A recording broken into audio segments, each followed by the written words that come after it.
તમારું છે એ ક્યારેય તમારાથી દૂર જશે નહીં. જે તમારાથી દૂર થઈ ગયું છે તે ક્યારેય તમારું હતું જ નહીં. આ દુનિયામાં હળવાશથી જૂઠું બોલશો તો પણ બધા સાંભળશે. જ્યારે સત્ય મોટેથી બોલશો તો પણ કોઈ સાંભળતું નથી. સત્ય સાંભળવું અઘરું છે અને પચાવવું એથી પણ અઘરું છે. સમય બદલતા વાર નથી લાગતી. એક રાતમાં રાજ્યાભિષેકના બદલે વનવાસ મળી શકે છે.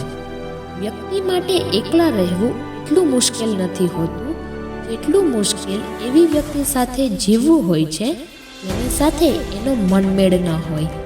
આ દુનિયામાં માત્ર માણસ જ એક એવું પ્રાણી છે જેના દાંતમાં નહીં પણ શબ્દોમાં ઝેર હોય છે. લોઢું ગરમ થાય ત્યારે ઘા મારવો જોઈએ, પણ એ માટે નસીબના ભરોસે ના બેસી રહો. પહેલાં લોઢું ગરમ કરવાનો પ્રયત્ન કરો. જો આ વિડીયો ગમ્યો હોય લાઈક કરો, શેર કરો અને મારી ચેનલને સબસ્ક્રાઈબ કરો.